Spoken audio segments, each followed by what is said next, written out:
Hi, it's Llarold, and today I'm going to talk about how to play Blood Death Knight in the War Within. This video is going to focus on leveling dungeons and delves, since that is the content that will be available during the first few weeks of the expansion. Raids and Mythic Plus dungeons will come along later, and we will talk more about those at that point. So let's get into it, but first don't forget to like and subscribe. So let's just start with leveling. Choosing whether to level as Unholy or Frost has been by far the hardest of any choice I've made in leveling a tank so far. Every single other tank I knew exactly what I wanted to play instantly, but this one actually took me some time. I needed some help from my channel manager, Sunset. So let me just say there are no wrong answers for DK. You can play any of the 3 specs and level them and it'll all be good, but I am going to play Frost. I just think I like it the most of the specs for leveling. It's very bursty and reactive, and that should be really fun. And these are the talents I'm going to be using for Frost DK. They will be in the description of this video. Now, for the most part, this is a pretty standard Mythic Plus talent leveling or talent setup that I will be using for leveling. I have made a couple of small adjustments, and I'll kind of go through those now. For one, usually you will take Vestigial Shell for the group utility of casting Anti-Magic Shell and putting a nice little Anti-Magic Shell on your allies. If you're leveling, you're probably playing solo. Even if you're not, you probably don't need this on your allies. So I'm just going to take Blood Draw to give myself sort of a reactive, just like the ability to kind of suck up all the nearby enemies. If my health drops low, heal myself, prevent a couple of deaths. I do think this will come in nice. If I find that I'm never getting close to death, then maybe I'll try and find something else to take instead. But I think this is just a lot better than Vestigial Shell for leveling. Additionally, I'm not taking March of Darkness, as you can see. I am not taking March of Darkness here, and that is because I'm playing with the Rider of the Apocalypse tree. Death Charge does this incredible thing where it replaces your Death's Advance. I'll show that off here. With this horse, it gives you 100% move speed for 10 seconds. It's insane.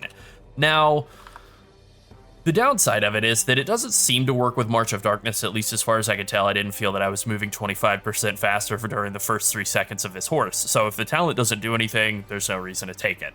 Now for the first level, leveling from 70 up to 71, you'll just get Rider's Champion, and then at level 72, you'll be able to take Death Charge. So up until that point, I will take March of Darkness. I'll probably still also be taking Wraith Walk as well, just for more movement. But once I get Death Charge, I'm going to be dropping March of Darkness and going with the talent tree you see on the left-hand side here. As for the right-hand side tree, this is a very normal Mythic Plus setup that just works really well for kind of moving around, swapping between targets, cleaving real quick, and so on. So this is really simple, straightforward to play. It's familiar, it's simple, it's easy. One little talent swappo I might consider would be taking the Long Winter here, which does do a lot to increase your uptime on Pillar of Frost, which is great in sustained damage situations, but maybe won't be as big of a deal in kind of moving around between enemies. Is swapping either Inexorable Assault, which just kind of gives you this stacking buff that can stack up to 5 times while you're out of combat, and then you walk up to a guy and blast him with an insane Obliterate. That is one option. Or you could go with Absolute Zero to cut the cooldown on Frostworm's Fury. This pretty big cooldown from 3 minutes to 90 seconds, and then also you get a little bit of crowd control utility, which can be good for doing big pulls as well. But I think for leveling in particular, having that 90-second cooldown reduction on Frostworm's Fury could be pretty huge. So I think I'll probably drop the Long Winter for Absolute Zero. Kind of up to you. I will leave the talent tree recommendation like this in the description, but that is maybe a swap you could consider just to give yourself a little bit more availability on a big cooldown. Now, as for the hero talent tree, it is no contest. I like Deathbringer a lot, but Rider of the Apocalypse rocks. There is no way I would not level as Rider of the Apocalypse, and I will be going with the left side of the tree first. This left-hand side is really, really good. Now, you have 2 options right off the bat. You have On a Paler Horse, which just lets you stay on your horse all the time, even while you're in combat. This is great, but the problem is it has a couple of downsides. One, it doesn't work inside of caves, indoors, anything like that. And 2, it means you have to devote a second keybind to your horse so that when you are flying around, you're flying around on your normal flying mount, then you land, then you mount up on your horse, then you move around in combat. That's really good.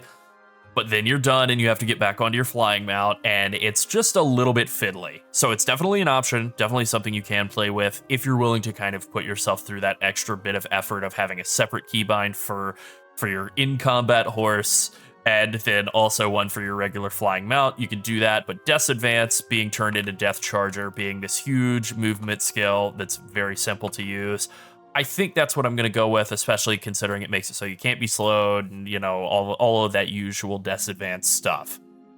Clearly, both are good. Both can work really, really well. I think using on a paler horse for leveling will probably be a more normal choice, so you can definitely do that. Just be prepared for the kind of extra bit of fiddliness keybind-wise that you'll have to do, and then also the mounting when you land and so on. That is a little bit annoying. Now, the talents below it, White Mane's Famine, the whole concept here is that you kind of just get random horseman procs that show up and do stuff, and White Mane, her thing is that she'll put sort of a stacking disease on people, and then the famine causes it to add extra stacks and spread to nearby enemies. So this is just really good in leveling. And then Hungering Thirst, more disease damage, more frost strike damage is also really good. And then there's also good synergy with Apocalypse Now and having Absolute Zero reduce your Frostworm's Fury cooldown as well. So that probably is something you want to do, like have that available much more often. I think that probably is the move. Really, really good synergy there. After that, I'm going to take the middle tree. You get the benefits of being in Mograine's Death and Decay, which, I mean, that's your Death and Decay effectively, so good for cleaving, good for AoE. You also get the benefits of Nazgrim's strength bonus, where he has this strength bonus, and then whenever enemies die, you get more strength. Whenever you spend runes, you get more strength. This all synergizes really well with leveling. And then you get a bit more frost strike damage while you have multiple horsemen aiding you. And then the right-hand tree is just the right-hand tree. Bit of defensive stuff, bit of some damage, but also some defensive stuff, some quality of life. I mean, you know, more damage. It's a very damage-oriented tree. It's quite good, but also quite simple. There's not really anything active that you have to do. You just kind of play your normal class, and then you get a bunch of extra value added onto it. All right, now I'll talk about talents for Blood DK, and this is very similar to the setup that Blood DKs have been using for Mythic Plus. I mean, really, it's pretty much all the same. The main thing that's being added in here is the Deathbringer hero talent tree. Otherwise, most of this stuff is all the same in the left-hand tree. Very normal. You're taking A-Bomb Limb, you are taking Soul Reaper, you're taking Blinding Sleet, Mind Freeze, and all the normal stuff that you would. Now, if you are leveling, then you can make some of those leveling changes. Take Wraith Walk. You will want to take March of Darkness if you're leveling as Blood, since you won't have the Rider of the Apocalypse tree. That is maybe the one thing about Blood leveling where I would say not having Rider of the Apocalypse is a pretty huge negative for it. In the right-hand tree, I'm making kind of one big change from a normal Mythic Plus setup, and that is in taking Bloodied Blade and Carnage. These are both just kind of good offensive and defensive value adds, and they do require giving up Purgatory. For normal and heroic dungeons, I don't think you need Purgatory. If you want to take it, you can. Do this. Do exactly what I've just done on screen right there. But otherwise, if you want to just kind of go with something that's a bit more balanced and less, you know, defensively oriented for normal dungeons, taking Bloody Blade and Carnage will add a little bit more damage and be, I think, pretty good. As for your hero talent tree, I think Deathbringer is the way to go. I think it is significantly stronger than Sand Lane for the kind of content that we're going to be doing, which is brief pulls where we're kind of just chaining through dungeons, moving very quickly. Deathbringer, really all you have to do is you hit Reaper's Mark, it does a lot of damage, you burst into the target, and you pop them, and then that's it. You move on. You're not required to like sit on an enemy and keep maintaining stacks of Vampiric Strike, stacks of the Essence of the Blood Queen by hitting Vampiric Strikes. You know, Sand Lane is really strong, I think, on a training dummy in a raid situation, times where you have really good uptime. But when you're moving between packs a lot, when you have a lot of downtime, Deathbringer is just so much stronger, especially with it being kind of this cooldown-oriented hero talent tree, where you are operating on this like sort of 30-second window. Having the ability to burst stuff and then have a bit of downtime actually makes it like significantly stronger than the alternative. So I think that Deathbringer really is the go-to for all of the content that's going to be available early on in the game. I also just think it's a lot more fun. I think it's less of a maintenance buff and more of this big fun burst damage window. So I think people are going to really like this. I know I like it a lot more. And then there's a lot of really good stuff in here as well, just good quality of life, getting Blood Boil to do Shadow Frost damage. You know, that's neat, that synergizes nicely with the rest of this talent. There's also this talent down here, Dark Talons, giving you up to 5 stacks on Icy Talons, so you're attacking very quickly, but then also you're turning Runic Power spending abilities, so Death Strike into spell damage, into Shadow Frost damage, so synergizing with Bind and Darkness, making it much easier to get maximum burst damage, but also just doing spell damage with Death Strike. Huge damage increase. Way better than doing physical damage, having to deal with armor from enemies. Just doing all spell damage is really, really strong. Alright, now I'll talk about the Blood DK rotation. Blood DK is a tank built around maintaining a lot of buffs and managing a lot of resources. You don't want to let any of the buffs fall off, and you don't want to waste any of the resources. If you are able to manage all of this, you will be great. You will be in control of your own destiny, you will be strong, tanky, do pretty good damage, and have a really good time. Now you do want to maintain Bone Shield at all times. The maximum number of Bone Shield stacks is 12 thanks to reinforced bones. And you always want to maintain at least 5.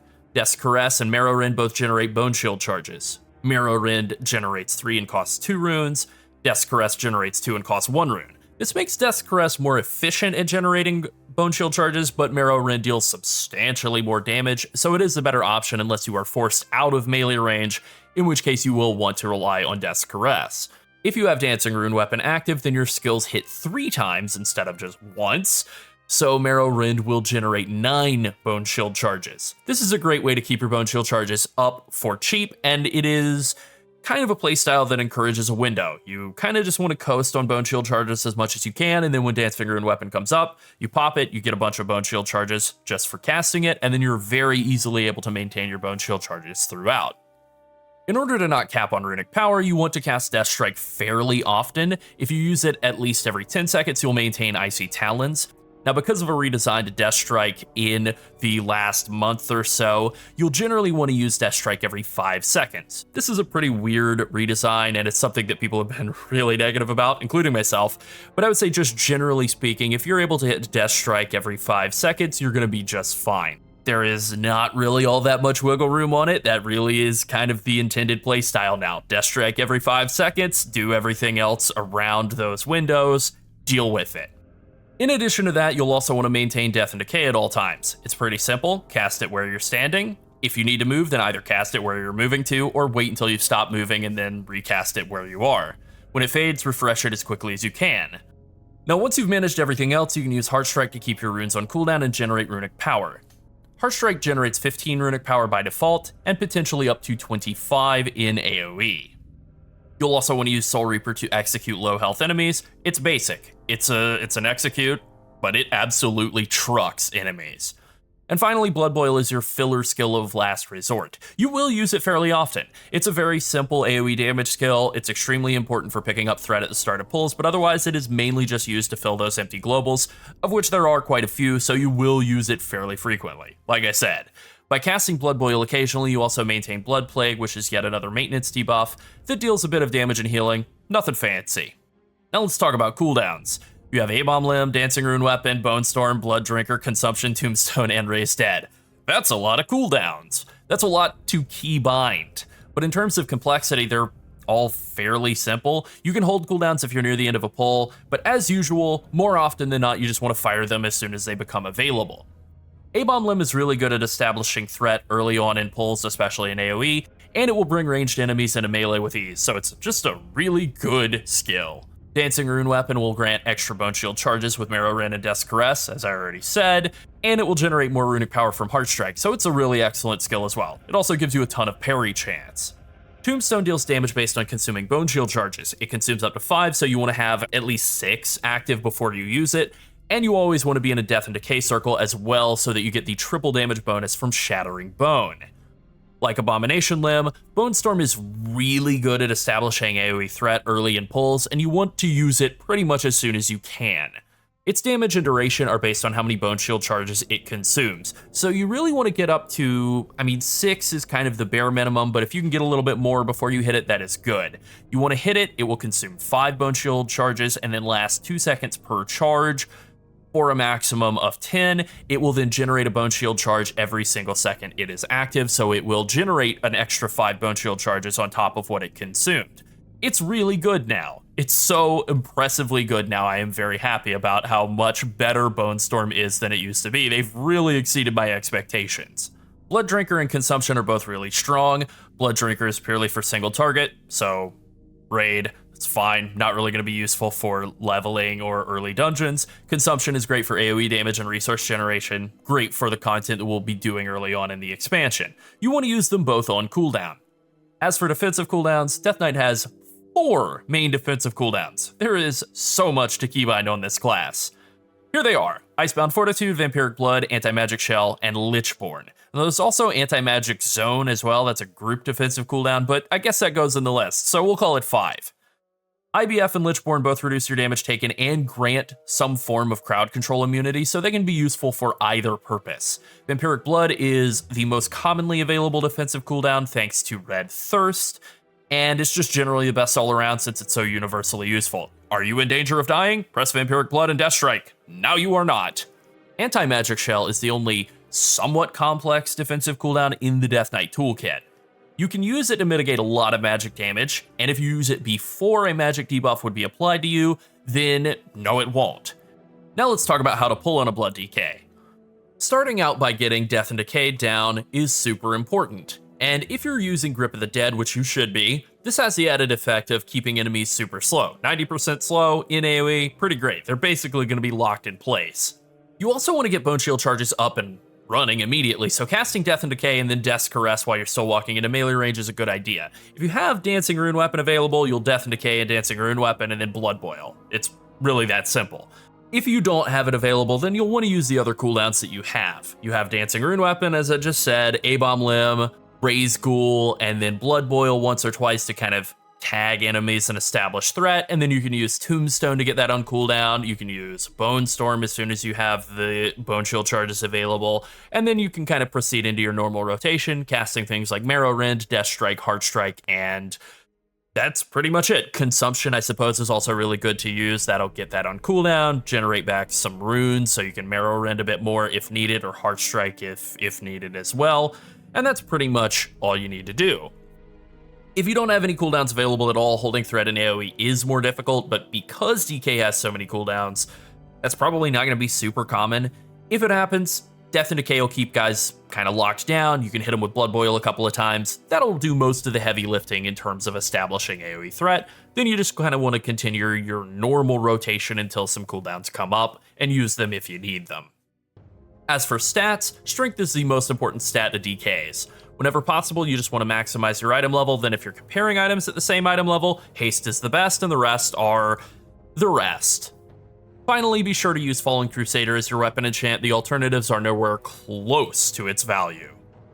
Okay, that's Blood DK. It is still a very strong tank as we head into the War Within. I think the new hero talents are really fun, especially Deathbringer, and I am super happy that it seems to actually be really well balanced against Sand Lane. I had hoped for this, and I would now argue that it is actually the better option for the kind of content that will be available at the start of the expansion. This is great. I'm really thrilled. Blood DK, fun and good. What a concept. All right, that's it. Thanks for watching. Bye.